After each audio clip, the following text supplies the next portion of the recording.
oil spill settlement is a done deal now, totaling almost $21 billion. A federal judge in New Orleans gave final approval on Monday. So this money includes $5.5 billion in Civil Clean Water Act penalties, and the rest is going to go to cover environmental damage and other claims by the 5 Gulf Coast states and local governments. The money will be paid out over a 16-year period, and BP's offshore oil rig, as you know, exploded on April 20th, 2010, killing 11 workers and spilling 134 million gallons of oil into the Gulf. Also, Governor John Bel Edwards said that the BP oil spill nearly crippled our state and did damage to our coast and communities that will take years to rectify.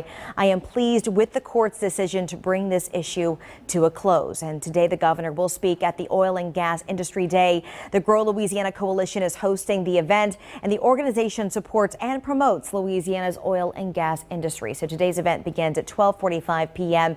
at the Capitol Park Welcome Center in Baton Rouge. And speaking of the oil spill settlement today, Congressman Steve Scalise is in Louisiana preparing to take a bipartisan tour of one of the oil industries here in the South. He's joining us this morning to discuss that and also this massive settlement. So first of all, Steve, you know, we're talking $21 billion. How is this money going to be divvied out? We mentioned it's going to be over a 16-year period. Right, Randy. We still haven't gotten all the details yet because it just got signed yesterday, but it's a landmark decision to finally close this chapter in our state's history, but to put real money in the bank for coastal restoration. And that's what the Restore Act was about. It was a bill we passed years ago to say when this BP settlement is made, the states are going to get shares of the money. There were 5 states that were impacted. Louisiana had the biggest impact, and so we passed a law that actually lays out how that money will be spent so it doesn't go to Washington, because some of that money was scheduled, the $5.5 billion was scheduled to just go to Washington and be spent on unrelated things. And so what we did was passed a bill that says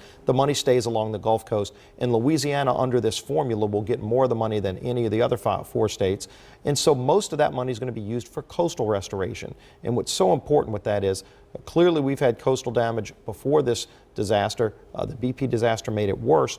We're going to have real money, maybe up to $2 billion from that $5.5 billion that Louisiana will get to restore our coast. And what I'm going to be most interested in is to make sure that money doesn't get raided here in Louisiana for other things. It was made to restore the coast. It needs to be spent that way. And you know, speaking of that point, you said this was a tremendous victory for Louisiana in the statement that you sent yesterday. So how do we make sure that that money is appropriated correctly? Do we put somebody to oversee that financing to make sure that it doesn't wind up in the budget somewhere? Yeah, well, there are laws both at the federal and at the state level to determine how the money is divvied out. So at the federal level, we passed a law to say once the settlement is made, it doesn't go up to Washington. It stays along the 5 Gulf Coast states, and a formula dictates how it's divided up, with Louisiana benefiting the most from that formula. Within Louisiana, there are laws that say that the lion's share of that money will have to go to restore the coast according to the state's master plan, which is an actual law passed in the state. The only way they could change that is to pass a new law. And obviously, if they tried to pass a law that would undermine our coastal restoration efforts, I would actively oppose it, and I would imagine you would see a lot of other people do that as well. Not just people along the coast.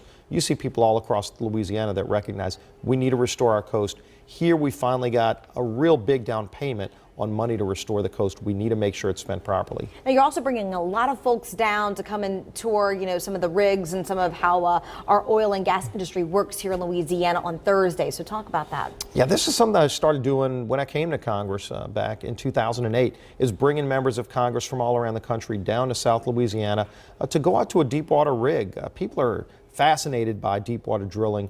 Most people have never been to a rig out in the Gulf of Mexico.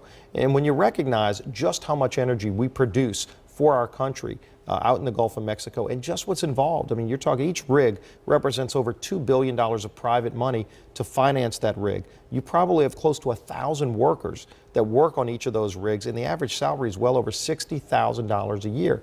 So it's a great career opportunity for people, but it's also really important to America's energy production. So bringing members down to show them how it works, and then we do a roundtable at Port Fourchon. We'll do this on Thursday with people from the energy industry to talk about some of the challenges they face, how regulations impact them, just how obviously we have a real downturn in the oil industry right now because of the low price of oil. So while that's good for consumers when they go to the pumps, it's really been a down cycle for the entire industry nationwide. And we're going to be talking about some of those challenges too. All right. right, Congressman Steve Scalise, thank you so much for joining us here live this morning, and we look forward to hearing more about your tour on Thursday. Thanks, Randy.